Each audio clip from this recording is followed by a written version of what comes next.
Hey boys and girls, now it's time for Talking Trash with Panda, co-hosted by Angry Sarge.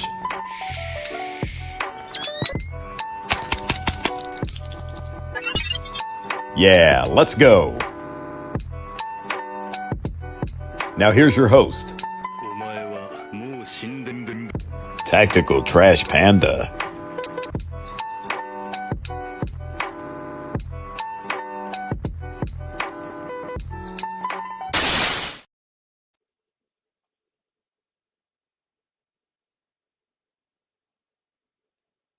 What's going on, guys?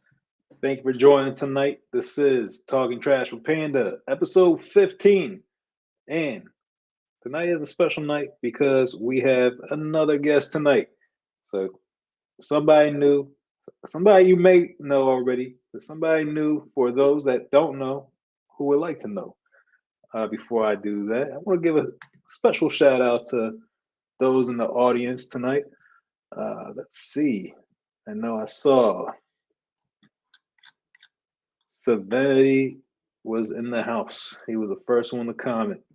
Appreciate the support, brother. We have Xeon Zone. We have Matthew Chura. We have Caleb in the house. We have Easy EDP. And there you go. The man himself, Angry Sarge. We have got a lot of comments tonight before the show even started. Thanks for the support, guys.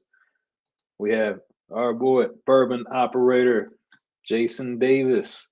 We have Randy Reviews It. We have Show Enough. Nah, I'm just joking. Shogun Customs. What's going on, brother? We also have Sons of Liberty. We have Christian Gress, my fellow Brownells BOP field agent. We have BB Luminous.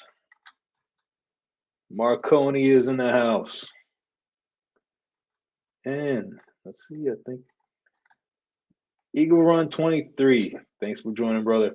That being said, I want to bring in my co-host, Angry Sarge. Sarge, how's everything going tonight? Good, man. Good, man. A little bit slow today because I've been very busy, but yeah, it was good. Had a little live earlier that I just wanted to throw some stuff out. So Use the knife. the knife, or maybe the knife hand. The knife hand. There you go. Maybe that'll work. If you guys don't know the inside joke, you guys got to go back to Angry Sarge's Instagram account, watch his live from today, and you'll understand what I mean. But yeah, man, I know what you mean. It's been a long day for me as well. Yeah. But that's how it is at the end of the week sometimes, before the Yep. weekend kicks in.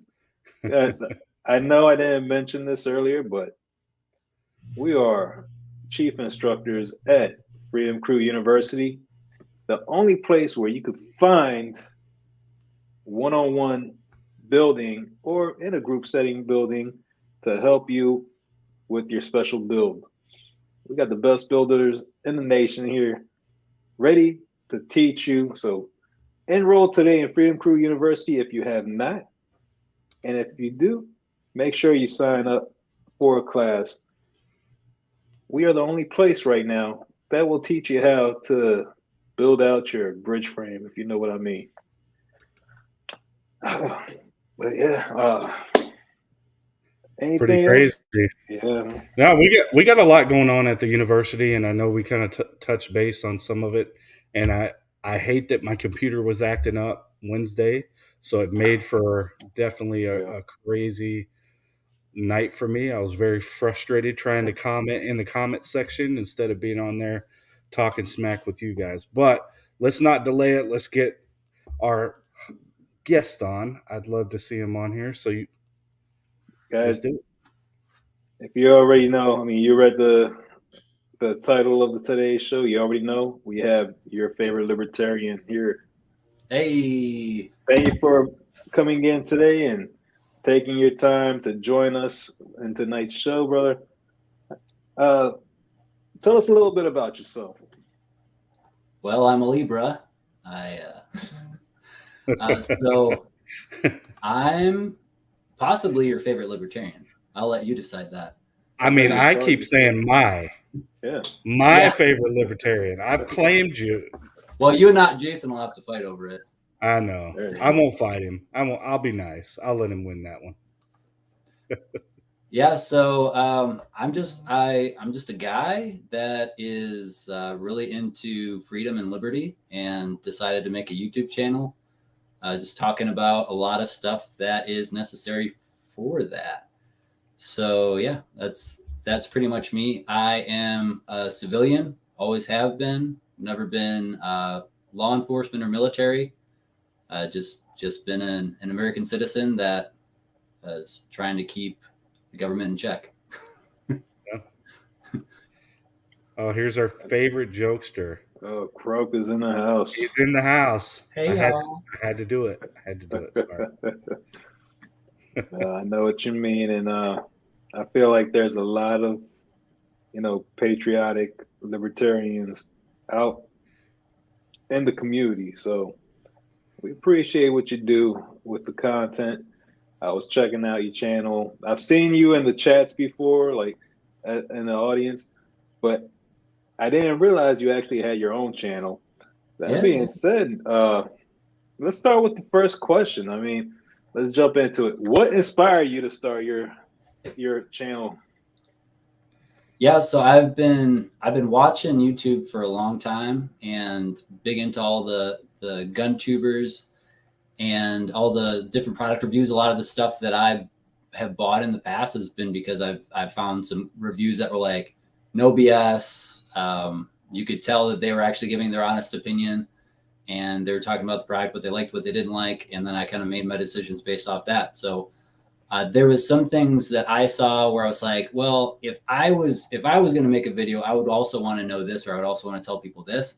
So I just started doing that. And it was about the time that the pandemic started off that I was like, all right, well, I got a little more free time. I'm working from home now. I went from working at a physical office to being 100% remote.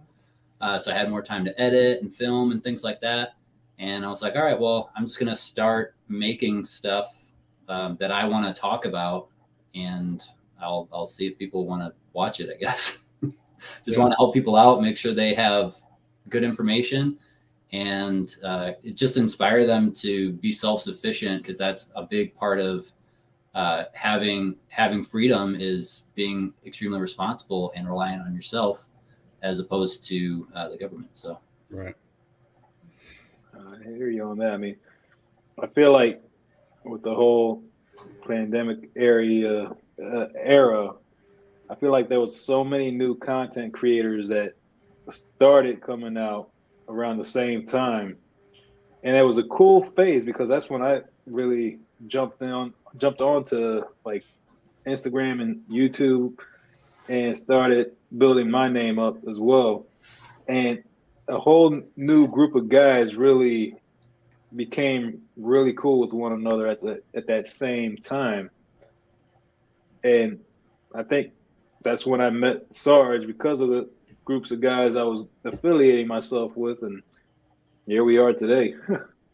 Yeah, I don't know how all this happened with me either. This is not anything I wanted to do. I didn't want to be doing anything. Look, I don't even want to do it right now. Yeah, it's like, what am I doing here? What is going on here? Right? Where did I go wrong? We're just a bunch of guys with a bunch of shenanigans. Yeah. Well, I mean, the one thing I'll point out about your channel that I like is you're bringing in a different side of, I guess, opinion-wise. Like, you're bringing a different subset, whereas someone like me, I'm looking at it from a duty perspective, like the full-on purpose and stuff. But besides that, like, you make your stuff fun. Mm-hmm. It's not dry. Some of the things that you do in your videos, I'm like, how does he get away with that? You know? Like, Well, because I don't care. That's the exactly. And I'm like, you can might see even the get- numbers for my channel. I obviously don't care. Like I don't have millions of subscribers because I say what I actually Yeah. think. Well, and I mean the fun stuff. Like I haven't got to that point where I'm comfortable in my own mask to be able to do that, I guess. Maybe. Yeah, I'm just a weird guy. So it's like even if I tried to hide it, I don't think it would work out. Yeah. Hey man, we're all weird in our own ways. But so talking about your channel, I mean, how do you Sorry. balance informative content while also maintaining entertaining and engaging style in your videos? Like you said, you just don't care, you just do your thing. But like I know with editing and all that kind of stuff, like where do you say, all right, I gotta cut this, and you know what, I'm gonna keep that in the shot and just go with the flow? Yeah, so I guess I start with the information first. When I'm trying to decide what I want to do a video about, I'll kind of list out in my head, and I don't even really write it down. I don't really do scripts or anything. I just say, okay, I know I want to talk about pros and cons of this. I know I want to talk about my experience with it. I want to try to come at it from a different angle that maybe other people aren't talking about, like the one I did for the defense mechanisms jacket. That was like, hey, I'm a tall, skinny dude, and I know it's really hard to find stuff that fits, that's not like you're not swimming in and it's still long enough for your arms. And once I found something like that, I was like, all right, that's how I'm going to talk about this jacket, because I know, like, shout out to all you tall, skinny dudes like me, it's hard to find clothes that fit. And it's like, oh, boo-hoo, you're tall and skinny. Oh, it feels so bad for you. But, it's a struggle. The struggle's real. Yeah. So sometimes I'll come at it from an angle like that, where I'm like, all right, well, one, what's something that no one's really talking about with this? And two, what's something unique to my life experience that I can share and that probably a lot of people can relate to?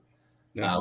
I think my first video for the channel was, besides like the intro video, was what is a libertarian? So kind of setting the groundwork and helping to understand that there's a lot of people out there that are libertarians that don't realize they're libertarians. They just didn't know what it was. They just thought they were like conservative-ish, but weren't quite sure. Or they're like, well, I know I don't agree completely with the right or with the left. I'm not a moderate, that's for sure. Right. I'm just like, yeah, it's like right and left boot. It's still a boot on you. So like limited government, big individual. That's the basis of it. But I kind of go into what it all means and what the definition is and how I relate to that. Because there are some things that are like slightly like, okay, well, a little bit more of this than that. But yeah, just helping people understand that there's a lot of people like you, like me, like us that that are wanting to be self-sufficient. They're wanting to provide for their families. They're wanting to be leaders in their home and in their community.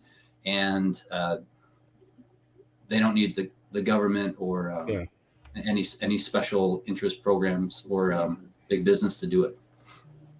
Okay. Yeah, it's funny because a lot of people that aren't really in the two-way community just really don't know what libertarian is. And even though like their beliefs are libertarian, they've never heard of it before. And I've talked with a lot of individuals where, let's say coworkers, for example, and they're like, yeah, man, I don't really agree with everything on the left, but I could agree with some of their stuff, but I also agree with some of the stuff on the right, but I don't agree with what they stand on this situation. But you know what? They're talking about all the other things, and I'm like, that's libertarian, right? It's like they're like, what? Well, a lot of people confuse libertarian with anarchism. They're like, "Oh, you're an anarchist. Like you don't want any rules at all." It's like, well, no. There still has to be, like, our founding fathers wanted to establish a government, but they wanted it to be the smallest amount of government as possible to still function and still have common defense. Yeah. And that was it.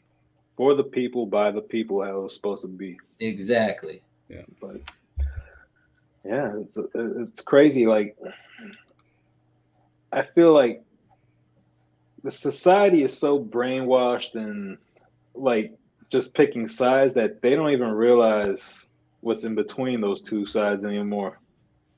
But well, I think regardless of where you lie on the political spectrum, we can all agree that taxation is theft. Yeah. there you go. I mean, how many times do we get taxed? That's the real, it's like you can't do anything without a tax. Yeah. I mean, Nothing. Buy a home, none of that. Yeah, there's property tax. You already bought the house, and then you're being taxed every season. Live there. There's like a winter tax and a summer tax on the house that you already bought. Yep. So you could pay off that house. You think it's yours, but once you stop paying those taxes, it's not yours anymore. Yeah. But yep, liens are real. Let me tell you. Yeah, so there you go. Yeah. Yeah. That's what I identify as. Yep. Exactly. Constitutionalism. Yeah. Mm-hmm. Yeah, I've just read the Constitution and agree. That's pretty much it. There you go. Yeah. There you go. There you go. Let's see. I'm sorry, I'm popping up chat. Real quick, thank you all for being here. I know it's kind of midstream and stuff, but it's awesome to see you guys just going crazy in the comments. It's insane. I can't keep up. It's going so fast. I know I always try to do a quick shout out to the audience when we first start the show, but I know a lot of people join after that. But guys, we truly do appreciate you in the comments. And I'm sorry if I can't get to your comments, but Sarge does a really good job at looking at the comments and trying to get you guys in there. And trust me, guys, even though I can't type while interviewing and everything, I truly appreciate you all. You see what Zach said? Zach Fett. Caleb forced me to be here. He has a knack for that, right? He just goes over into TLD and says, "Hey, Sarge is going live. Come on, let's go." Yeah, I mean, Caleb is our guy right there. Yeah. Sorry, my buddies were trying to get on, and I'm trying to send it to them so they can get on. I do see someone that I recognize, though. Jim Q is in the chat. Mm-hmm. It's my buddy. That's my pal. Nice. Thanks for jumping on the live. Yeah. I'm happy to have somebody new here, of course, It's like a cross, I guess. I don't want to say pollination, but we're crossing. If you say pollination. As far as viewers go, our community, your community, I mean, that's the whole point is we got to support each other and look out for each other, especially smaller channels. I mean, we're never going to get known if we're not out there on multiple platforms. So, and guys, if you are not following Your Favorite Libertarian, his channel is in the description below. You could find him.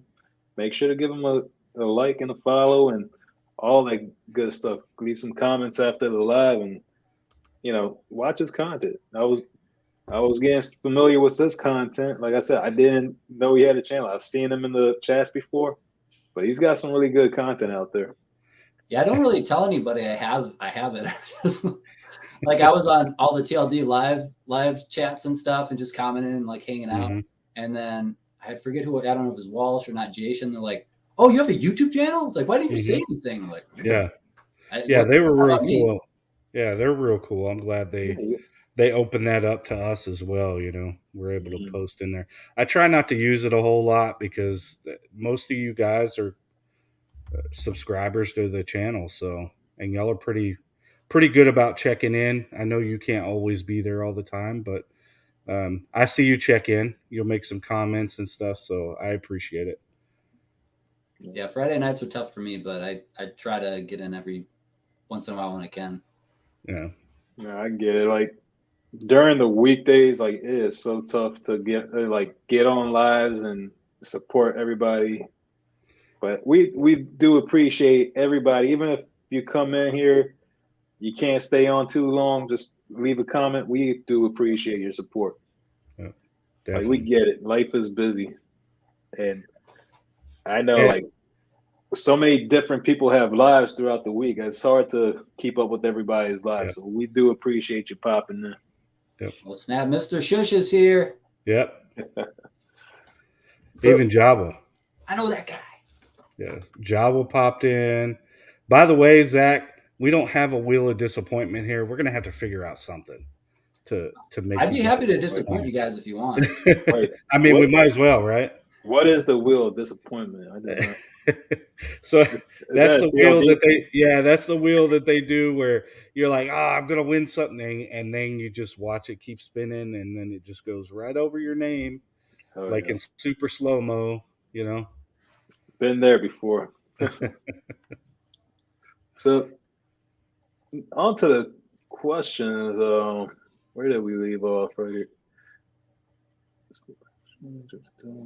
It was my fault. Sorry. Oh, it's all right. Are you going to the mall later? Is what I'm asking. Yeah. So, how do you promote independent thinking and liberty while balancing content creation and aligns with your passion?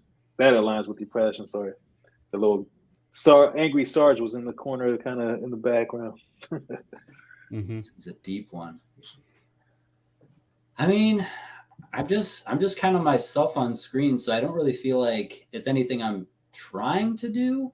I just make content that I would want to watch. Yeah. And that is something that's going to be promoting free thinking. In high school, I could have done a lot of stuff, and pretty much the reason why I didn't was I'm like, oh, everybody else is doing that. That's lame. I don't want to do that.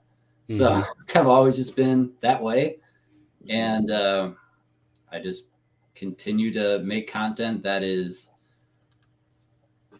just about like, oh, maybe pretty much like most of the stuff that YouTube doesn't want me to do, I'm usually making. So that tells you anything about I probably don't balance it well because I'm not looking at the analytics of it or what will allow me to get this video on and have a bunch of people see it. What things should I not say or say, which is probably why I'm still a relatively small channel. I'm just a small channel. I just hit 2,000 last week subscribers. So you're bigger than a couple of years now. Whenever the pandemic started, and it's all been organic because I don't really like you guys were posting all this stuff on Instagram about the live stream, and I was like, oh man, I didn't know I could do that. There's like all these different things. You're like doing reels and like sharing, and I'm like, I have no idea how to do any of that. So I'm stealing your intro and taking it and making a reel about it. Yeah. I'm like, no, that's better than anything I've ever posted on Instagram. I'm on Instagram too. If you want to DM me, go ahead and follow me. Oh yeah, I mean, Favorite Libertarian. Yeah, we have everything in the description. So all your places that we can find you, because we want to make sure people can find you. But you do have something to address on the screen. Oh, what we got? I would be disappointed if those mags were empty. These are 28 round mags, in case anybody's wondering. I download them. I actually have in a class, and Mr. Shush can attest to this. I have, or maybe, I don't know if Brett's on too. I've actually inserted a mag so hard in a class that it went past the mag catch and like up into an open bolt. So yeah, I'll work out. Just a little bit. If it's not downloaded, I have problems. Makes sense to me. Yeah, you slam that mag in. But hey, forgive. Look, accents like that on the range, or in a class, like that's when you learn. Hey, next time, let me not do that again. Or at least now I know how to clear this issue if it happens again. Well, I like the metal mags too because, like for content, they're nice and shiny, but they also fit in anything. Like I don't have to worry about like, oh, this is a P mag, so it might not seat in this or fit in this, or this is a Lancer mag. Lancer mags I have issues with sometimes. Yeah. But I never really have any problems with these, so I have a lot of these, an undisclosed amount. There you go. Look at this. You ready? Waiting all night for him to say something. I have a couple P mags. I have actually I can't really talk about the stuff that I stage because there's things. How do I say this without saying it? There's things going on right now in the world that would be disadvantageous to disclose at this moment. If that makes any sense. No, you're good. You're good. 3-letter agencies are cramping people's style. Mm-hmm. I agree. So that's why I've kind of worked my content. Like I had a whole list of stuff, and then there's this middle section that I was going to get to that I'm like, well, I can't do it now. Yeah, because I got to wait to see what's going to happen first. Yeah, think about already having all that content out there and then that stuff happening. Yeah, that was a lot of fun. Mm-hmm. Yeah, I know. Like, oh crap! Yeah. How much of this do they already have saved? Yeah. Oh, I know the feeling. What true. Join GOA. Join. Yeah. Join FPC coalition.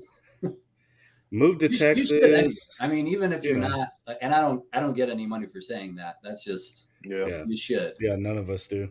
I mean, I'm a member, but I'm a member too. But yeah, that's just supporting those that support us. You know, that's the reason why I'm a member of certain organizations. And you won't see my money in NRA because my money doesn't go to any place good up.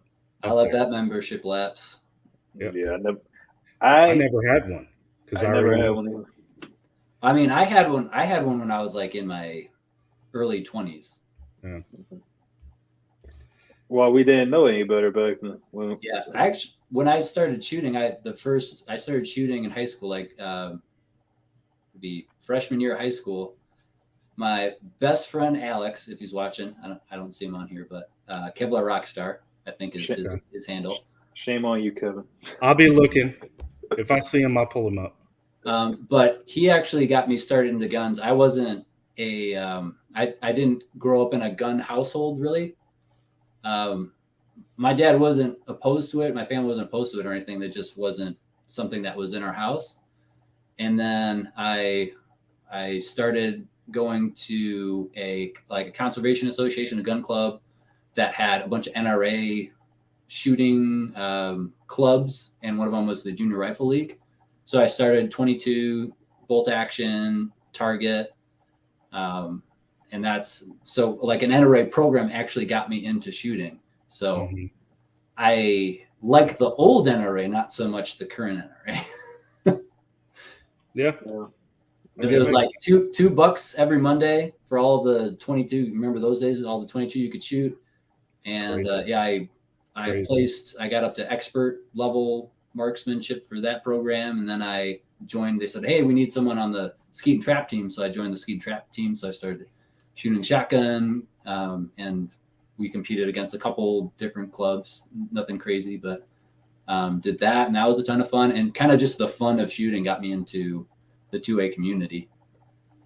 Yeah, I mean, it's funny too. Once people that have never been in this type of community before, the 2A community, you know, a lot of people always have that weird interpretation or weird idea that, hey, these guys that like guns, they're kind of weird, until you get into it and see how kind and like respectful a lot of these guys are, other than the brand fans. But you know, for the most part, like a lot of people that I've met in the 2A community, they're so respectful, helpful, and you know, they will always give you advice, you know, if you ask for it. Like some of the best people I know are in the 2A community. Yeah, I love taking people shooting that have never shot, or it's like I got a brother-in-law that he was in the Air Force, and then he's like, that's the last time I shot a gun. Like it's been like 10 years. So he had some questions on like AR-15s, how to, you know, just like kind of like learn how to ride a bike again kind of a thing. And that was super fun. Some other people, they're like, hey, you know, I want to buy my first handgun, or what should I get? That's a lot of fun for me because I get to talk about guns. Like anytime, like if I'm at a party and I find someone that wants to talk about guns, I'm good for the rest of the party. I can just do that all day. Yeah. See, and you learn like the difference. once you've been in the military and you go and you have to do the ranges and all that stuff, it's just not fun. It really isn't. It's terrible because you're out there doing this until it's your turn to shoot, and then they're wanting you to train and they're wanting you to do all this stuff, and it's just like, look, I just want to go out, enjoy myself, shoot, taking that time to shoot and really get to know my weapon system. And it's never like that. It's like, hurry up, let's go, hurry up and wait. Now you're going to be sitting here for a while, all those things. So it was never fun. So I really didn't come to enjoy it until after I went from active to the National Guard, because I did it on my own time. I went to the range on my own time and all that stuff. So Hey, Arcane Tacticals in the house. And Croak's getting Jim squared away on that rule or whatever they're trying to pass. Oh, what are they up to this time? I missed it. With the whole airsoft.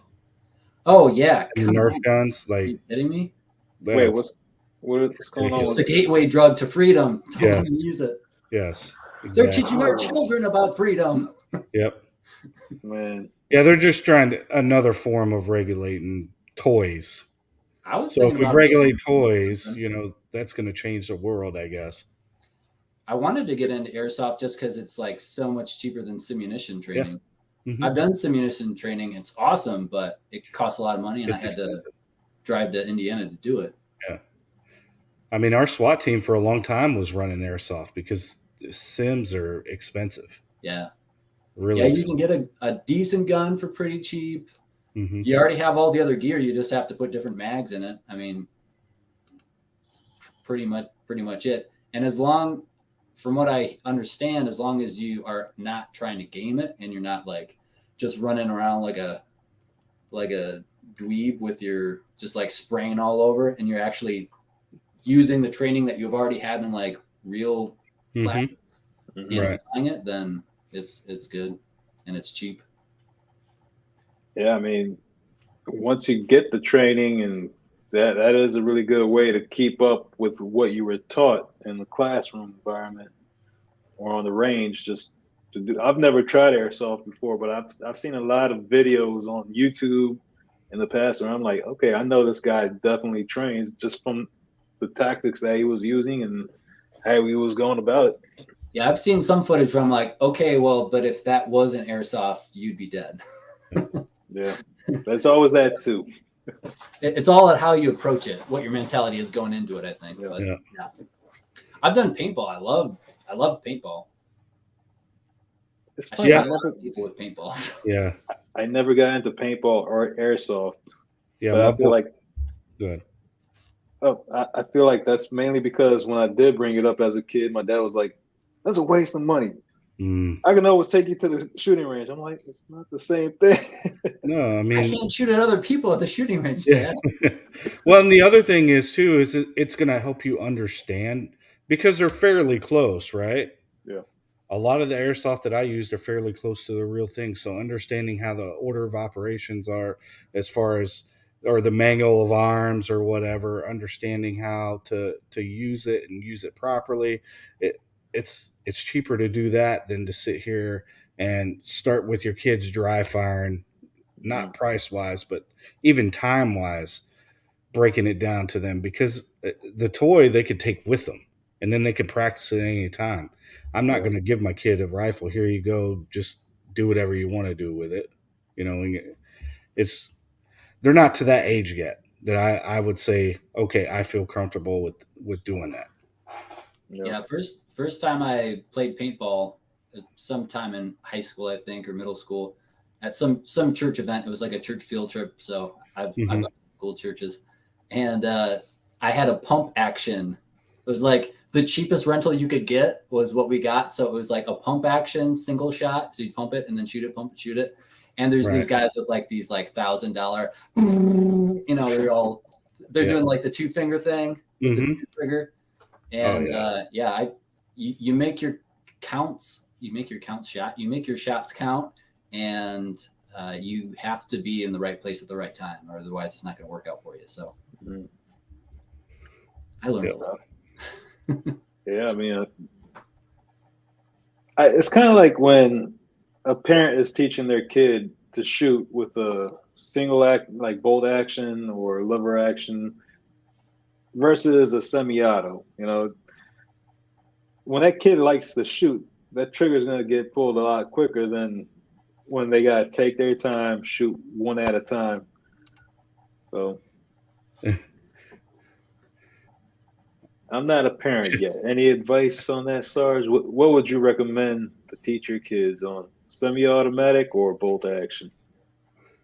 I mean, personally, I'm teaching them on what they have. Like my son, he's almost 12 and he has a Minecraft pistol already. We built it together when he was 9. So, I mean, I don't care. Honestly, it just comes down to how you want to teach your kids. And me, I like to start on a 22. I could start him on airsoft. He has some airsoft guns that he plays with. He's got some of those little water gel blasters too that are real small. So he has a lot of options, Nerf, all that stuff. But if I'm going to teach him gun safety, I try to teach him on the closest thing to what he's going to use. And if I don't have it, like a pistol or something like that that's close, or the rifle or something like that, then I'll just use the real one and just tell him, hey, look, make sure you don't point that anywhere you're not supposed to. And I make him treat all his toys like that as well. So if you start with them young, I mean, they get it. Like my kids, if I left a pistol or a rifle out, they won't even care to go look at it. They've messed with it so many times. I can leave anything out, and they just won't touch it. It's not what they're into. They'd rather go play VR or something like that right now. So yeah, I mean, it's because you got that curiosity out of them. I worked it out of them. Yeah, like now they know what that is because when they were curious, you took the time to show them and explain to them and whatnot. And I feel like most parents, that's where they fail, is because they want to avoid, keep that type of thing away from a child at an early age until they think they're old enough, but they're actually hurting them more than helping them out. But I think we got kind of sidetracked with that. No, it's okay because we got to stretch it out. We're actually almost halfway done with questions, so I want to make sure that we touch on topics like we've got a question from the audience. I want to get that pulled up. Let's do it. Yeah, I would say with kids too, just removing the curiosity factor is a big thing. Exactly. I've got 2 sons. They're pretty young. Oldest is 9, so he's like he knows all about them. I've showed him how they work. He's really into like the mechanics of it. Mm-hmm. But yeah, he's anytime he wants to see anything, I show him, and he understands responsible firearms handling and safety. It's just if it's something that's like the forbidden, they're gonna want to check it out. So yeah, exactly. I agree with you. All right, here's a question. What's your guys' favorite post or pre-military camo? Is this? Did someone change their profile name? Because I feel like I know who this would be if it's not this guy. And they want me to say M81. I mean, as long as it's not ACU, because I hated that. I despised it. If I wasn't keeping like the uniform top so we could make into a quilt so I can, give to my kids later, I would have burned that stuff a long time ago, I'm the wrong person. Plus M81 for like paintball, just like the top and the bottom, and nobody saw me. So I guess that works. Yeah. I'm a big fan of Ranger Green though. I just have a lot of Ranger Green stuff. Yeah. I mean, I love M81. The OCPs are good. I think for branding wise, as you can see, multicam basement, that kind of thing. I like the multicam period. I think they did a really good job with some of their stuff, but it depends on where you're at. True. Really does. Yeah. I don't know much about camo names and like I'll recognize. All right. Well, I've seen that before, but I never really got into learning all the names of the camos and whatnot.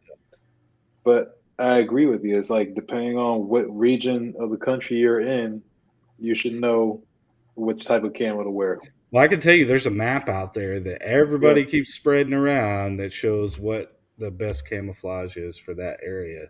I mean, I've seen that running around. It's like no, I mean it's a really good representation. Yeah. It really is.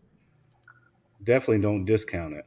Yeah, if you have multiple seasons, you can't really have a favorite. You have to have kind of adapt, change and adapt, and gotta have your summer wear, your winter wear. Yep.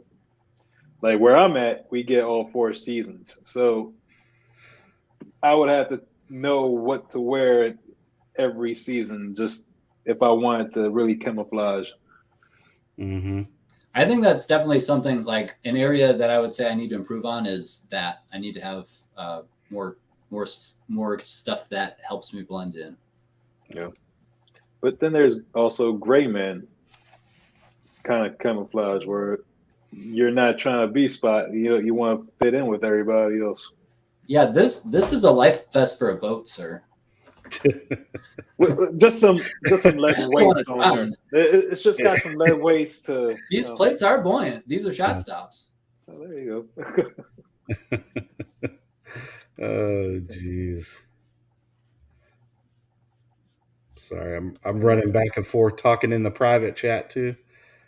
Okay, so TV, thanks for that comment, man. Yeah, I'm pretty laid back, but I mean, I want my kids to be able to know their stuff, and one day when they're ready to learn the good stuff, CQB and other stuff that I learned, I'm definitely down to teach them. So that's going to be a proud dad moment when I'm like, all right, let's clear the house.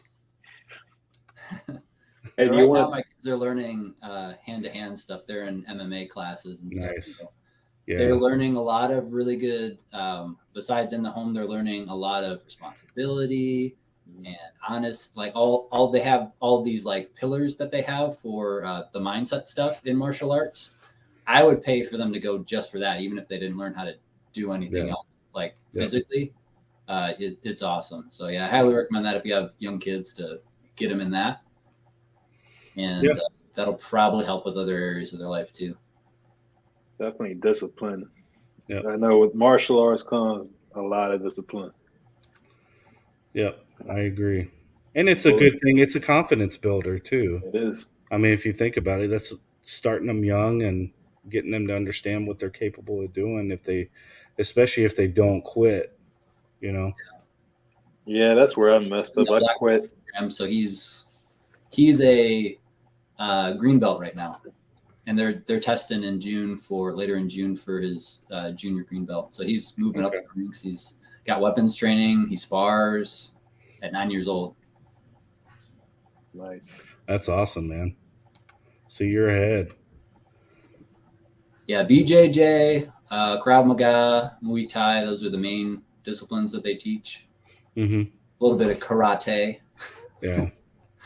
No, I mean, it's good. Like, I want my kids to know how to stand up and fight. But in reality, it's just like doing the job in law enforcement. Most of the time, I'm going to be on the ground grappling with somebody. Mm-hmm. You're never really afforded the opportunity to just square up and just fight somebody.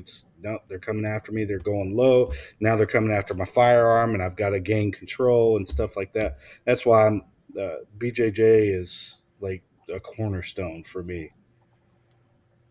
Yeah, this month at his school, Dad's trained for free. So, oh, nice. I got to do a little bit of rolling around and like armbar defense and putting people in arm bars.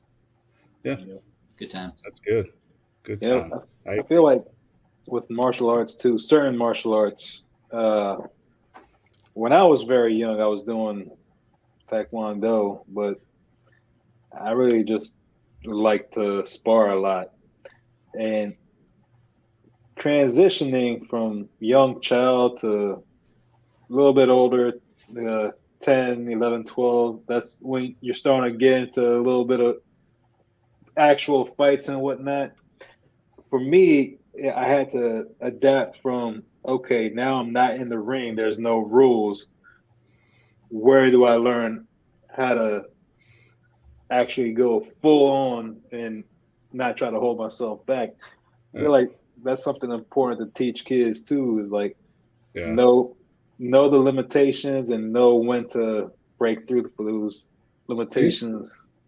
Your striking is probably going to change a lot in real life when you don't have pads on you. Like throwing punches is a bad idea in real life. Yeah. You can mess this up a lot, really bad. Oh yeah. So elbows are your friends. Yeah, all the things that you can't do in a regular, sparring match, it's all fair game in real life. A lot of people forget that the ground is much harder than your fist. So if you can just use that to your advantage, their body against the ground, much harder. Yeah. Knees. But then you gotta think like, all right, well, the other guy might have a weapon now. He might try to use on me, or that's not in the ring. Have you guys checked out? I'm sure you guys are familiar with Warrior Poet Society, Poet Society Network. Kurt Douglas. Is it Kurt Doug? Mr. Shishkin can correct me. Is it Kurt Douglas or Craig Douglas? His EQ-CQB. I'm sure I'm butchering the name, but that's an awesome class. It's a lot of grappling, but with weapons. So understanding how to keep them from getting theirs out, how to get yours out, how to basically like from a sneak attack, get distance so you can draw or make it so that they can't get theirs. Yeah. It's Craig. Yeah. Thank you, Mr. Bush. I'm going to address this real quick with Shogun. And we have a lot of talks about different things. I will tell you this. Most agencies that don't have a good budget, they train maybe once a year for defensive tactics. Once a year. Some agencies, it's a requirement monthly. They do firearms and defensive tactics, right? Which is a good thing, but it's still not enough, honestly, especially with the type of people that we're dealing with. I mean, if you've ever been in a fight with somebody that has nothing to lose, that's a knockdown, drag out. They're going to do anything that they can to get away or kill you and get away. So honestly, it's not enough. And defensive tactics, in my experience, that and combatives in the Army teaches you just enough to get your ass kicked in the club. Just enough, right?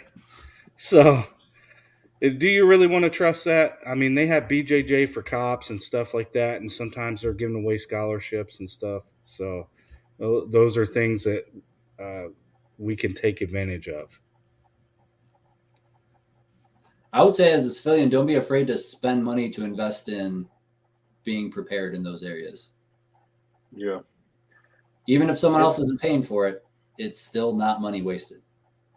No, and just like in the signing up for range classes and stuff like that, don't think just because, hey, I don't know anything. Everybody sucks at something at first, so don't let the fear of everybody else trying to like judging you stop you from trying new things. Like everybody sucks at first, they get better over time.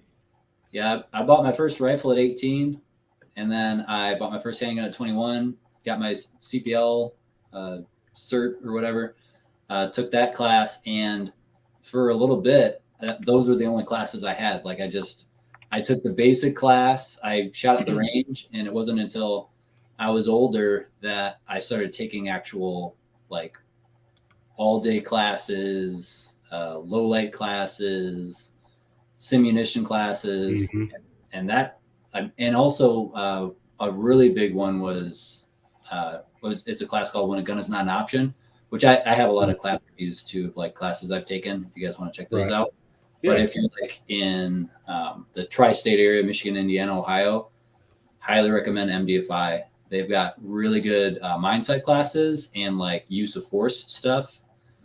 and they have just a bunch of really good like shooting classes and just thinking classes. Right.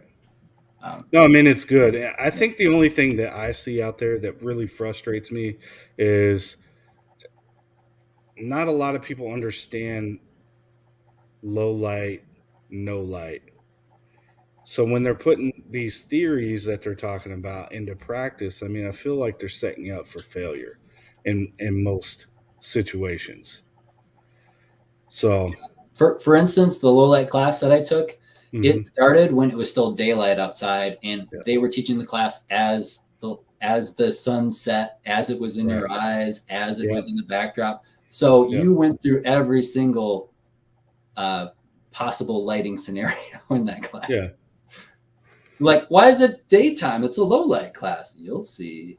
Well, I mean, even movement, like we're just, and I see it more on the military law enforcement side where they're like pushing objective. Like you should be thinking about, okay, I need to cover my movement, and how do I cover my movement? With light, right? If I'm pointing a light at you, I can push a whole team past me and you not even know I pushed a whole team. You just think it's one dude, you know? So it's using things to your advantage, and then you're just lighting, you're checking the area, and then you're moving after you turn it off. And it's not far. It's maybe a few steps. And then you're popping it again. You're just changing angles, changing location to confuse whoever might shoot at you. Yeah, there's techniques too and scenarios where there's like super bright lights. I'm not talking like but at the dollar store lights, like let's see, cloud defensive. Why am I blanking on names? What's the mod light? Like those are shining back at you, and you have to figure out how to block, like basically diffuse that light and still be able to see what you're looking at with your light. Yeah. And then there's all these like shoot no shoot stuff. Like, oh, I thought that person had something. No, that was not that in that lighting condition. Yeah, I agree. So that's the only thing that frustrates me. I feel like certain people they're setting people up for failure. Yeah, you have to find really good accredited. Do your homework when you're looking at these different classes that you want to take, especially as a civilian. Like I have no prior experience in law enforcement or military because I was never in law enforcement or military. So I don't have anything to compare it to, any baseline other than like logically that doesn't make sense. That guy is doing super dangerous stuff. Like I've been in a class where it's like, this seems like bullcrap, and you trust your gut on that stuff. This one's for you. Did someone say powerful flashlight? Moonbeam. Yeah, I got a cloud defensive right here. Stream, are we getting demonetized right now? I won't do it. No. I don't want to blind anyone today. Not today. We got some more people coming in. Thank you guys for coming in. Goonbeam, appreciate you. I think we got another one of yours. Shush. Yeah. Well, if you know a shush, he probably knows me. Yeah. All right. Just created a name just for this. I mean, could. You never know. Yeah, so I've trained a bunch with Mr. Shush, and I don't know if my other buddy's on here. He should be. If he's not, he's in trouble. Oh, he said he rewound, whatever that means. Oh, he's watching it from the beginning. Yeah. Well, you're not going to be live if you do that. No, I don't know if he can comment. Can he? Who? Whoever your buddy is. It's Brett. Okay. There you go. Those are my two main training buddies.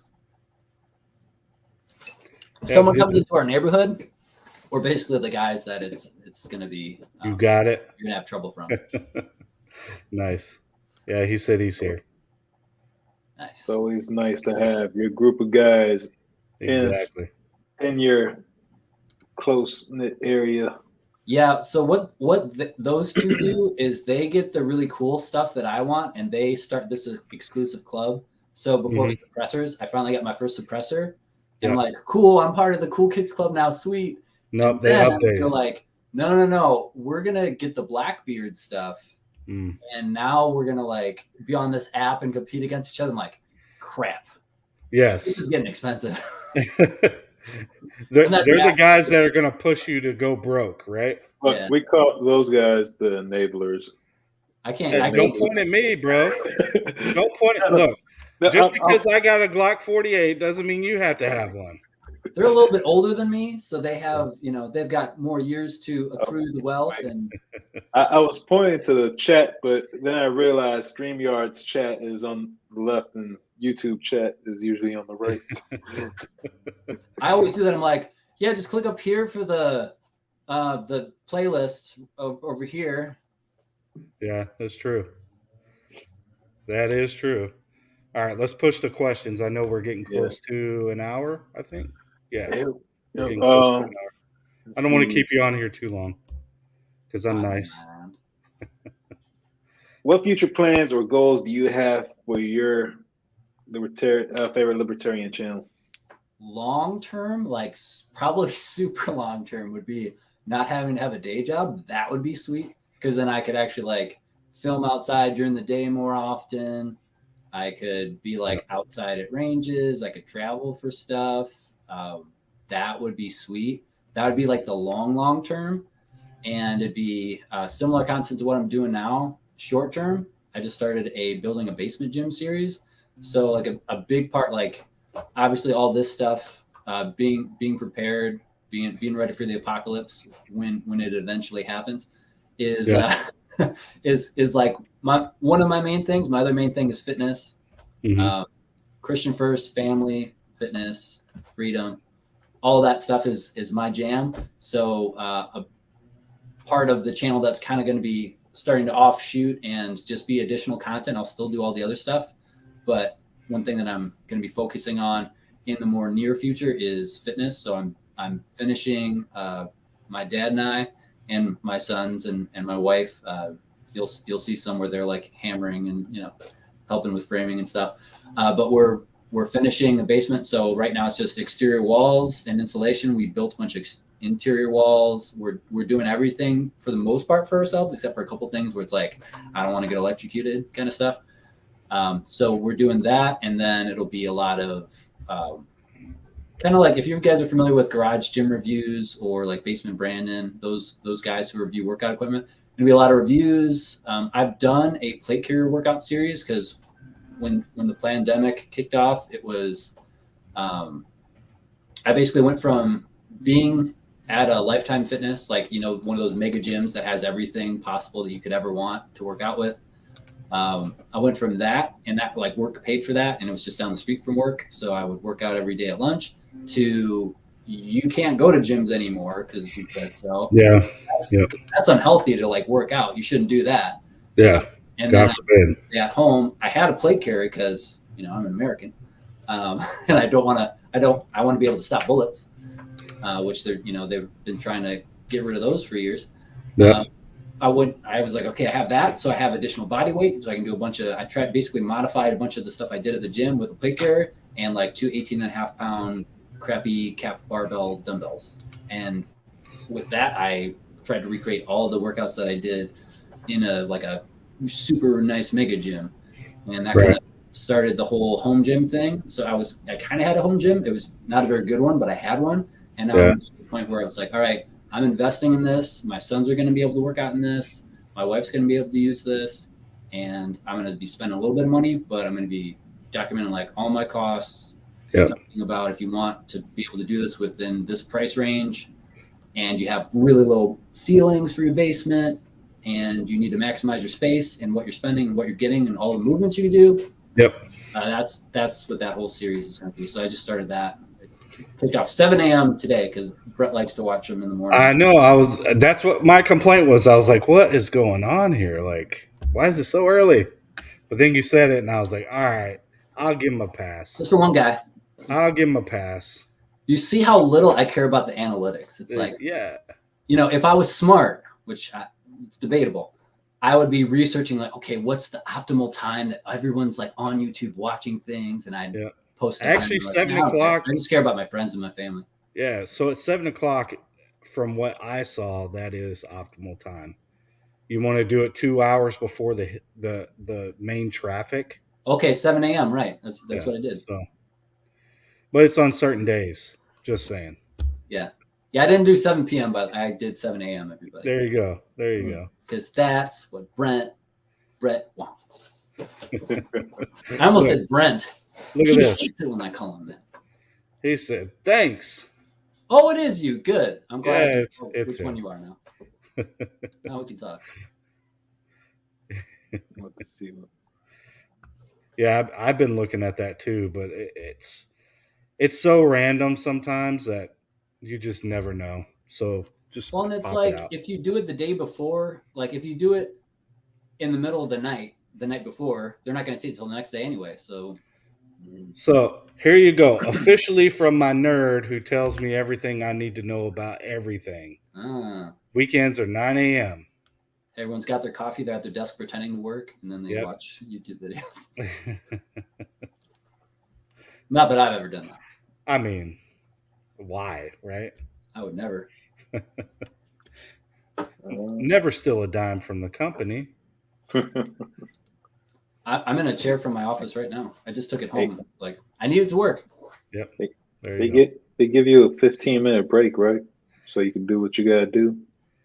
I just take all my 15-minute breaks and I put them in the middle, and then that's there you go. Work out at lunch. Yep. There you go. I don't smoke, so I get those breaks still. Yep. I don't either. So fair is fair, right? Straight edge. So, could you share 3 of your favorite guns? Ooh. This is pretty easy. A lot of people probably think that I have a lot of guns because I'm a gun tuber. No. But I went from having, so I've bought and sold a lot. Where a lot of people like there's some people who are like, I'll never sell a gun, and they just collect, and then it's just like they've got like hundreds and hundreds of guns that they never shoot. I kind of trade up. So I find a really good deal and I get it for a really low price, and then I sell it used for more. And then I use that to buy something nicer. So at this point in my collection, I have not that many. Each gun that I have has a specific role, and it's the best version of that gun that I found works the best for me. And then I accessorize it specific ways with like really, so like I might have like 3, let's just say for sake of argument, I have 3 guns. I'll have 3 guns, and each one of those is a specific thing for a specific task. And it's the best at that. And it has the nicest stuff on it. So instead of like having a bunch of stuff and having like a bunch of O-lights on it, I'll have like one really nice light on one really nice gun, and I'll have that. So I'd say the top 3 that stand out to me, and we're talking in my collection, is that the role? I mean, anyway, whatever you say. Okay. I'll take it. Okay. Well, this is going to be a really weird one if it's whatever I say. All right. So in my collection, my Beretta 1301 Tactical would be my favorite shotgun out of this semi-auto shotguns that I have. I'm not going to say Glock. I'm not going to say that. So that would be it. It's super fast shooting, and I'm hopefully going to be accessorizing it even more soon. I got a full series on like basically once you spend a lot of money on that shotgun, how to very efficiently or frugally add on things and get the things that you need on the gun for home defense. Mm-hmm. That series, you can watch that. Shameless plug. There you go. So that would be the shotgun. So that is like home defense, boomstick. It's gonna be a really bad day if you get hit with one of those buckshot rounds. And then for rifle, I'll say for the sake of this particular segment, for this particular time in history, I'll say my 39 pin and weld is my favorite.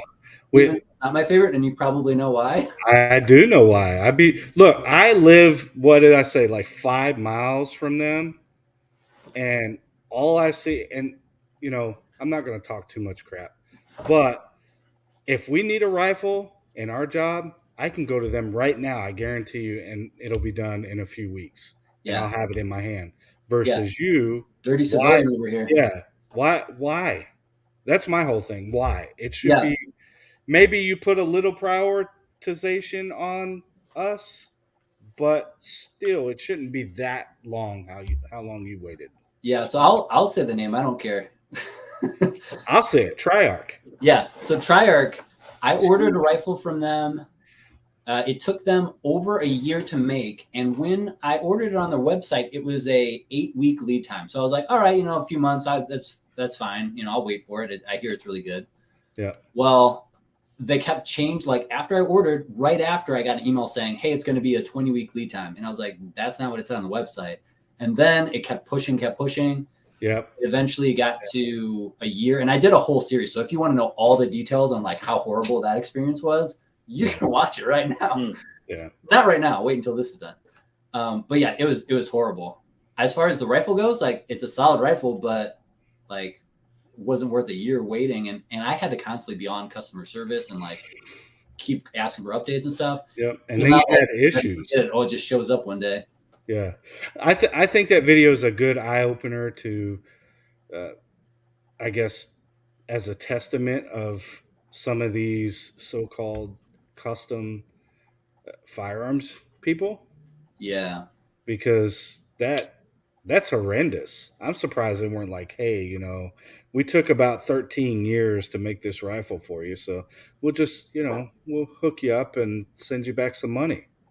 Yeah, they sent me like a pair of sunglasses that were like the if you go to a promotion company, here's the sunglasses, and then you can print your name on the side. They sent me some of those. They sent me like different rounds, and I thought, oh, these rounds must be like the ones that shoot the best through this gun. That's why they sent them. No, they sucked. They were like the worst out of all the ammo I tested, but I threw it in with the testing to be like, oh, maybe these are like the best for this particular gun. No, they sucked. They're supposed to send me mags too. They never sent me mags. But yeah, there was like this care package. Like, oh, cool. Like they really care about me. And I'm like, oh, this ammo sucks. Yeah, and that's terrible to hear too, man. That really upset me, because then it's like looking at it from my situation where I've been to the SWAT conference and stuff, and they're just giving away rifles. They're giving away rifles to us. Reminded me, I don't know if you guys have ever worked with SOE gear. Yes. Reminded me of SOE gear. Basically their website, and it might still say that, I don't know, I haven't bought anything since, but I bought a couple belts from them. Like I actually still wear it. It's a bulletproof belt. It's awesome. Yeah. But their website used to say, it might still say, we don't give lead times. You get it when you get it. And basically, if there's anyone like active military that's like overseas, or if there's someone in law enforcement that wants it, or maybe just like one of their friends, they're going to bump you to the end of the line, the back of the line, so they can send that thing that they made for you to them, because they just either they're overseas and they want it, which I can kind of understand that to a certain extent, or they just like are not civilians. So like anyone that's civilians, it's like you just wait and you get it when you get it. Yeah. And you get what you get and you don't throw a fit. Like, and we don't care. Yeah. That's just what that reminded me of. Yeah. Okay, but back to the question. So I'd say as far as testing, like it's a good testing thing, because 13.9 I think is a nice sweet spot of a length. The pin and weld, you get around a lot of legal bull crap with that. It's still pretty short. I have it where I have it. The pin and welds for a Huxworks muzzle device. So I've got my OSS or flow through can on it. So it's great for all that. It's still a rifle technically. So like there's pros to that. So I'll say right now I have a series on the other thing that I want to talk about instead, but I'd say that's probably my favorite out of the ones that I can talk about, which is just that one. Yeah. But otherwise, I'd say like for handguns, my favorite is my M&P Optics Ready Full Size M2.0. And series on that too, simply because it's like I have large size hands. I'm 6'3". I'm a tall, lengthy dude. So I can actually put my whole hand on it. It's 17 rounds. It shoots really well. It's really grippy.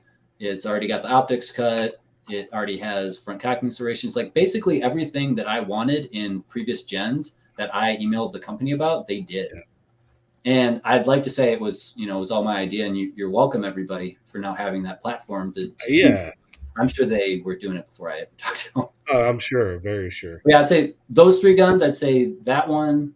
So the shotgun, the rifle, and then the handgun, and it kind of goes into the roles. Like that's my EDC. That would be like if I had a quote unquote. I'll just call it a range belt because I don't have a battle belt, right? Never been in a battle, but my range belt, that's what I'd have. That's what I take to any handgun classes. And I do carry a full-size handgun every day in a holster in my pants. So it's not like I have this full-size thing and then I have like this little dinky gun that I carry around all the time. That's what I really use. So that, the shotgun, which we're at 13-1s, like shooting, rapid firing a semi-auto shotgun, it's like, there's nothing like it. I'll tell you that. Yeah, nothing like it. It's pretty rad. I'm not going to suppress that one though. So if I want to be as quiet as I possibly can be right now, I have another suppressor on the way for a 22. But right now, that's as quiet as I can get with what I have right now. Right. Savinity wants you to know that he called it because he said Smith earlier. So. Well, a clue was when you said say Glock, and I was like, I'm not saying that. I've broken this wrist twice, so the Glock angle is not great for my wrist. Yeah. Makes sense. Yeah. This one's for you. It says Your Favorite Libertarian. You carry a full size in your pants, huh? I don't know what you're implying, sir. I mean, why am I not surprised it's Will? Will would always say some stuff like that. Let me catch this chat. Thank you for coming, Skulls. I didn't get a chance to shout you out earlier. Thank you for always being here as much as you can. I appreciate you. Catch you later. Yeah, 18 degrees, I believe, is the grip angle for the M&P. Show guns on fire. 1911. I've always thought about getting an M&P. I have a shield. You're kind of there. Yeah, you're kind of there. Well, for the price, it's like it was like around $500 for all of that. Like, yeah. The video I did where I was comparing my old Glock, I did have a lot of Glocks, guys, in the past. So I've used a lot of Glocks. What I had to do to my Glock 19 to get it close to what the M&P did just out of the box was like, this is dumb. Why am I even? Why? Like, why would I spend all this money? And I know that might be offensive to you guys who are building them all the time. I know you guys are big builders in Minecraft. But, in Minecraft, yeah. Minecraft. But, yeah. Well, we're upgraders, too. Like, we like to mod with, or like me. We're not running stock Glocks. Yeah, well, I mod with a purpose or anything, like my 320s. What else do I got? My Walther, all that stuff. Everything's kind of modded, but it has a purpose behind it. So. Here's the reason why there's a huge build community is because Glock perfection isn't really perfection. So instead of buying something and making it perfect, they just want to start from scratch and build it to their preference. Yeah. I mean, I stippled my Glock 19. I did an optics cut for an RMR, ended up putting a house on it instead. Mm-hmm. And I put suppressor night sights on it. Mm-hmm. Yeah. I did a ton. They're like all the things. And all the things. Yeah. And still it was like, yeah, I don't know. Yeah. I get it. It's not for me, which it's, Glocks are for a lot of other people. I get the appeal. I've owned I listed all the ones that I owned, but I've owned a lot of them in different calibers. And so I ran them for a while, but it just, not for me anymore. My wrist is getting older, I guess. I don't know. You know what I really want to check out is that M&P, the 10 millimeter M&P. Oh, Well, that's basically what the 9 version is. It's like Yeah. they made a 9 version of that new one. Like all the design features, everything is the same in the one that I have. It's just 9 mil. Yeah. I always say if I'm going to get into 10 mil, it's definitely not going to be a Glock. It's definitely going to be something else. But once the Smith & Wesson M&P came out in 10 mil, I was like, all right, I like that. I like the way it looks. Okay, I'm gonna start this now since he blames me for getting a Glock 48. Shadow systems. Shadow systems. Okay, we're good. On with our regularly scheduled program. Here we go. Let's go. You're like the warrior poet system. Yep. Yeah, it's a shadow. Yep. Yeah, if I was getting into Glock, that would probably be one I'd look at. Yeah, Shadow's nice. I'm not gonna lie. Straight out the box, nice. It's all done. Yeah. But I mean, honestly, if you just want to do something different, the Walther PDP is perfect. Out of the box, perfect. I don't know. I haven't shot one, but anytime there's a high bore axis, I'm like, yeah. I mean, I shoot it pretty well. I really like the CZs, like the CZ P10C. Yeah. Those are pretty rad. Yeah. If I was gonna get into another system, I'll call it a system, like a different brand, I would probably look at those.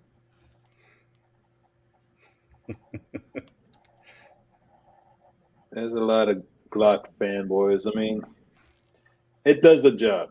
The aftermarket parts for it, all over the place. Like, if it breaks, it's probably the easiest firearm to fix on your own.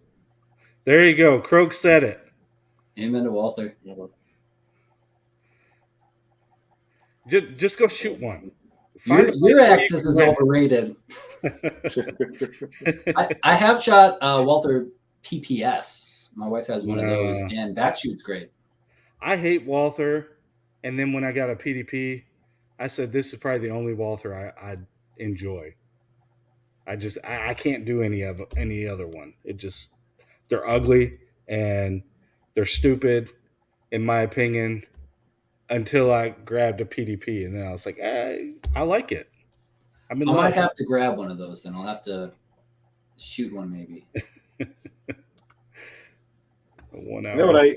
Hey, if Walther is listening to this, if you guys want to send me one, I'll try it. Please. I mean, who wouldn't? If they want to send me one, I'll definitely try it too. Right? Help Tactical Trash Panda get out of the Glock phase. And if you want to come try my M&P, feel free. Yeah, we'll do like a swap. It'll work out. You can just mail those, right? As long as it's priority. I'm not sure how long it takes. But I mean, I'm running through the chat real quick. Sorry. Did Iron Sight Army just say he's a hipster? I mean, look at this. See, another one. The PDP Pro for the win. I wish I had the Pro. Now, here come the fanboys. Now we see who the fanboys are. These aren't Glock fanboys in this chat. These are all Walther fanboys. Yeah. They're all drinking their tea and crumpets. Walters. Oh, it ain't that fancy. Come on now. I feel that fancy when I grab my Shadow.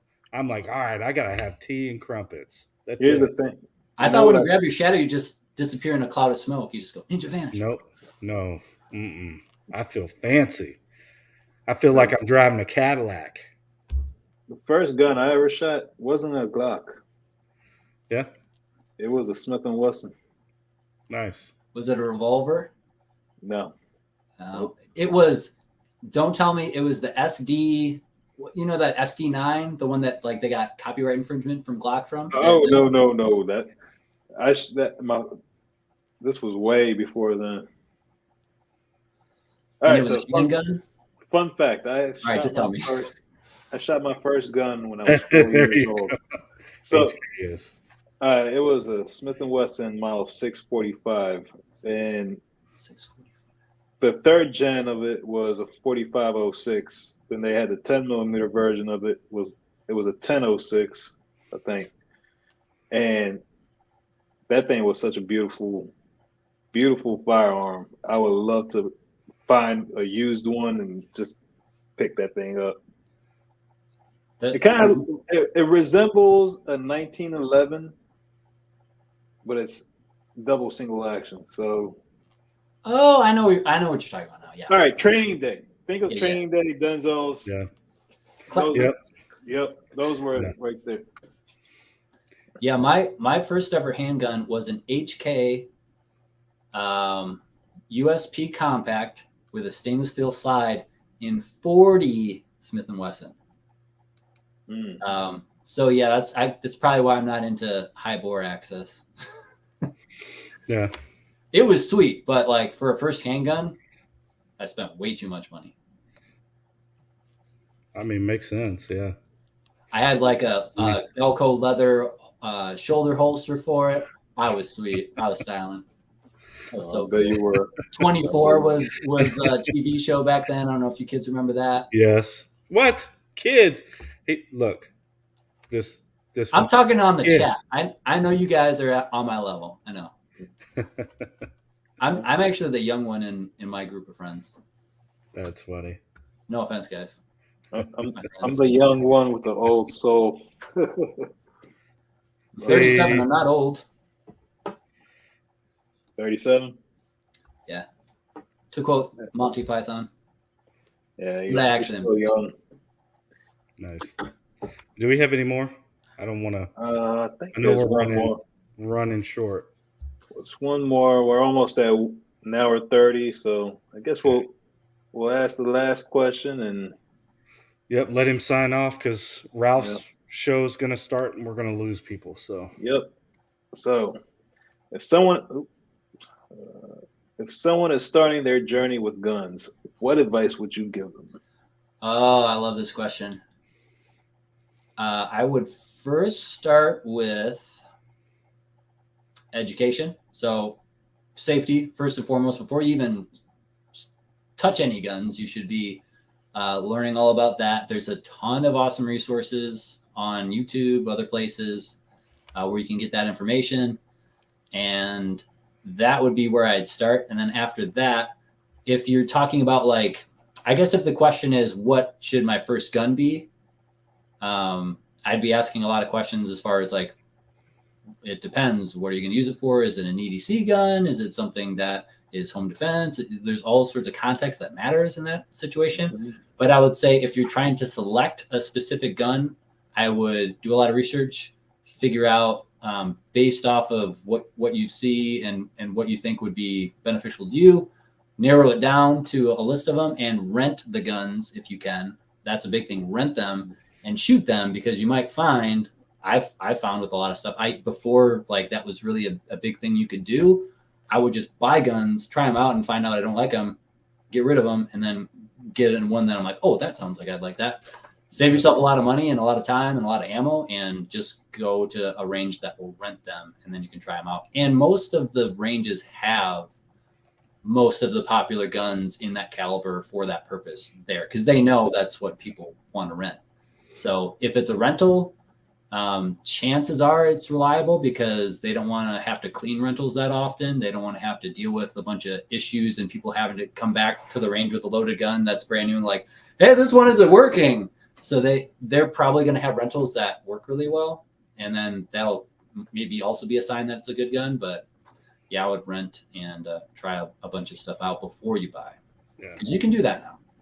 Yeah, that's one of my biggest pieces of advice is for new people too, is if you can find a range that allows you to rent what you're looking for. Once you've decided, hey, I'm thinking between this and this and this, it makes a huge difference, because looks wise and feels wise, like you could put a gun in your hand and it might feel nice before you shoot it, but once you shoot it, you might not like it as much.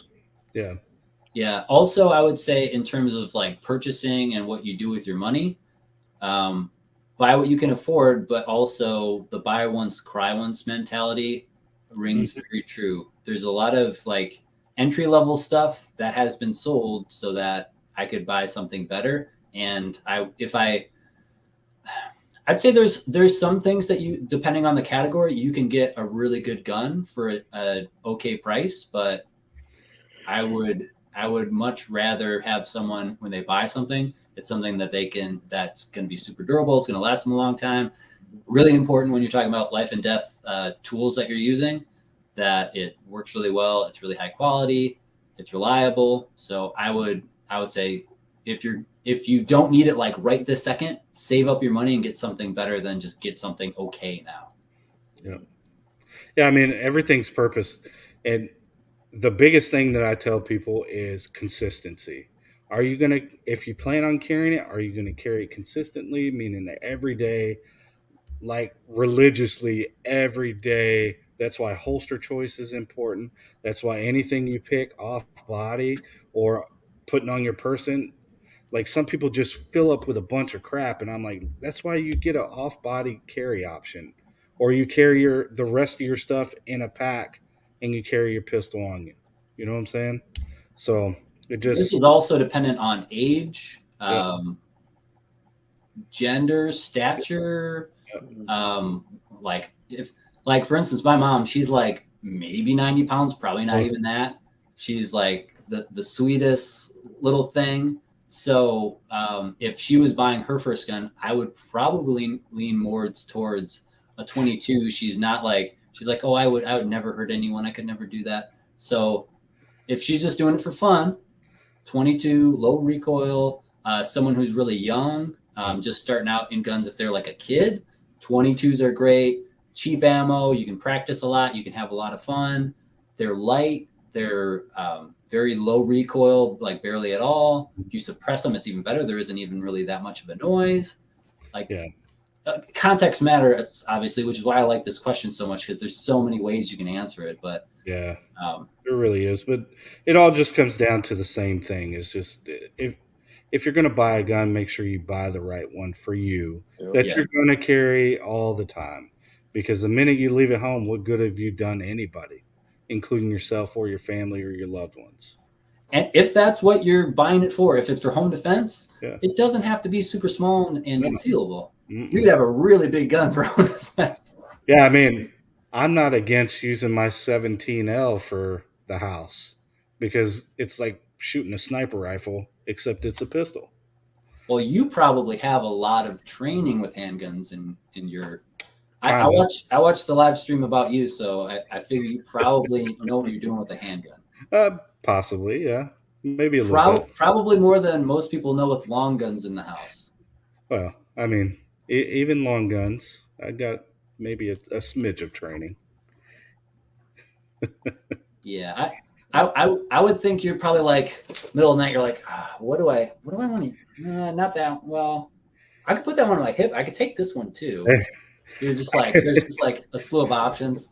I mean, yeah, you probably look under the bed and grab a handle, and then 3 options come out, magically appear, and a plate carrier and some other stuff. You know, they keep trying to kick in the door. Just a minute. I'm not ready yet. Yeah. Look, we need to meet on my terms, dang it. You know? I'm pretty sure Sarge has one of those swinging walls where it just turns around. There's a whole surprise. No, it's me. I just pop out on you. Surprise. Yeah. Did you see that sounds like Yep. You just get that the actual fake book right there, just swing it out, and there you go. There's Sarge. Yep. Right. Alexa, there. Play Let the Bodies Hit the Floor. I've waited for this day. Like, surprise, bro. It's like, I've gotten the OCONUS kill count going, so let's figure out what a CONUS kill count looks like. Which continental US, outside continental US. Just in case. I didn't know what that meant. Yeah, just in case you didn't know that. I'm not hip with the lingo. Layman over here. Oh, croak. The Sarge cave. Yeah, it's like the Bat Cave. Except you fall down a hole and you take rounds. Oh, also to answer that question, I would say get training first. You can take a lot of training classes without a gun. Sometimes there's even a rental thing that you can do, or there's a lot of like mindset classes again too that Yeah. you should probably know when it's appropriate to use certain levels of force before you have a deadly weapon in your hand. Yeah, I agree 100% on that. And I still got to address this. I know I put it up there, but unless you're a Fed, and then Sarge, everybody thinks I'm a Fed. So Wait a second. thanks, Benchies. You didn't say you weren't. I didn't say I wasn't. I'm fired. I'll tell you I'm not. I'll be honest. Wait, why am I That's just fired? what a What Fed did would I say. do?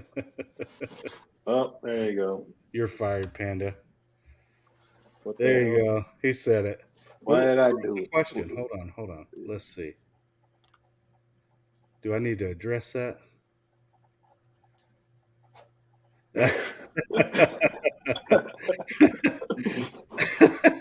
Come on, man. Wow. You're going to need a teleportation device or something. Exactly.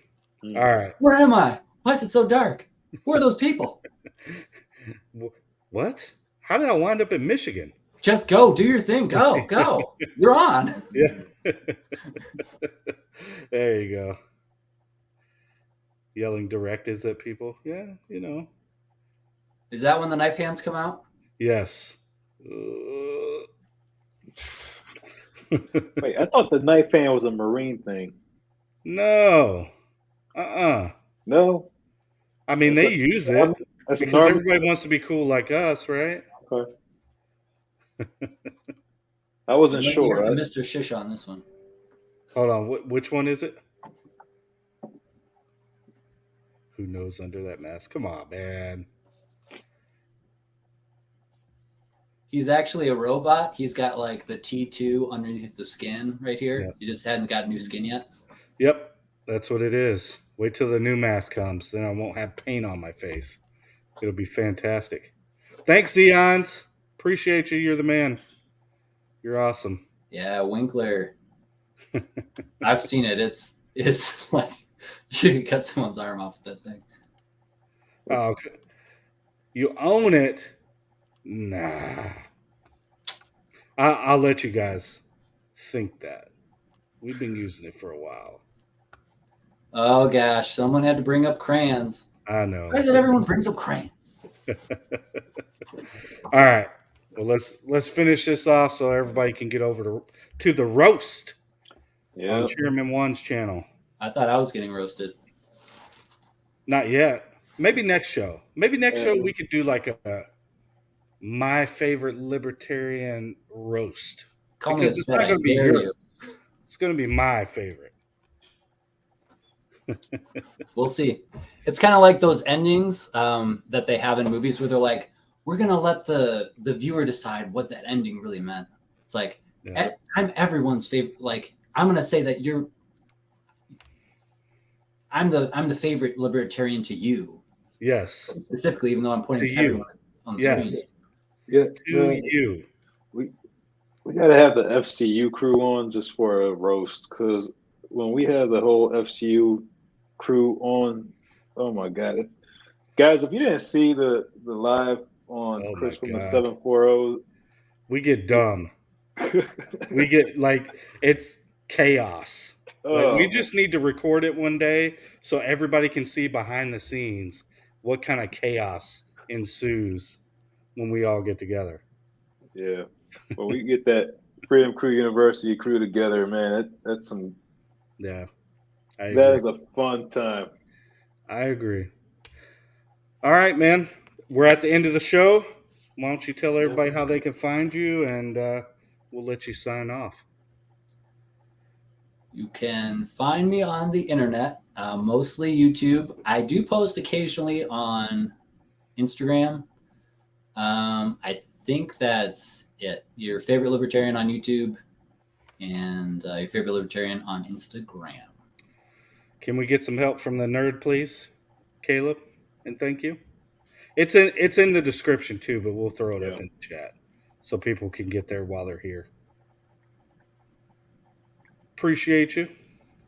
Thanks for having me, guys. Yeah, man. I appreciate you coming on. It was a good show. Thank you for being here, and I was excited to do all your little stuff this week because I used the song. And then I pulled your outro or your intro, and I was like, oh, I'm being slick now. I'm just getting You really are Sarge's favorite libertarian. you Yeah. really are. That intro is the coolest I've ever felt. Like when I put that together and then I watched it, I was like, this makes me look so cool. I'm not in real life, guys. Just spoiler alert, just so you know. That's the Will of Disappointment. You just saw it. It was just me in real life as opposed to that video. That's funny. But yeah, man, we appreciate it. I'm going to say and then let Panda sign off. Thank you all for coming. I appreciate you. I know you're going over to the roast so you can roast some builds with P80 Ralph. But I do enjoy doing this. We didn't get to do our last show because some things came up and it was a holiday and we wanted to remember those who lost their life, especially, some of the soldiers I've lost and one of my best friends and stuff. So it's kind of one of those times where I like to remember and take time to honor them. So thank you all. I appreciate you. Thank you all for watching the Nub Mob video. I'm really excited how well that did. And thank you, Your Favorite Libertarian, for helping me and kind of giving me some insight on that as well. I appreciate you. You, Shogun, and a couple other people really kind of made that video. So thank you. Well, Thanks for making it. Now we all know about the nub. The nub. Comment down below the nub. Yep. Apparently, according to Tactical Considerations, if you got no nub, you get no lub. So, just saying. I think he's right. You get a good look at a T-bone steak by wait. It's got to be your bull. Oh, sheesh. Yeah. I appreciate you guys. Go ahead, Panda. Yeah, I mean, it's hard to follow that. I mean, you pretty much said everything that I was thinking, but you said it way better than how it would come out of my mouth. So, hey, guys, like, really, I get speechless sometimes. Like, that's why I'm so quiet. I got traumatic brain injury. You're letting the guy with a brain injury talk. Like, this is getting retarded now, Yeah, I know, right? What can I say? But guys, really, we truly do appreciate you all coming and supporting the live and the channel. I know we can't get to all your comments all the time, but we're always reading them afterwards, especially after the live is over. Like, I do my best to go back and just try to read all the comments that were in the, in there. Other than that, make sure to go check out Ralph and the Roast, and we will see you in the next. We want to make sure you come check out Your Favorite Libertarian too. Make sure you sub up, check him out. His content is, I find it hilarious, and then some of it's just a different point of view. So I like learning from other people, and it's important to get knowledge from other people. It may not be something you could use, but it could be something you could throw in your toolbox of what not to do or what to do. Maybe if you didn't have that particular insight on that. So thanks again. Thanks. Your Favorite Libertarian, for joining us tonight and, answering some questions and letting us get to know who you are. Yeah. Good to be here. Yeah. We'll try to do this again sometime. Yeah, we do. Thank you all, and we'll catch you next time. Good night, everybody.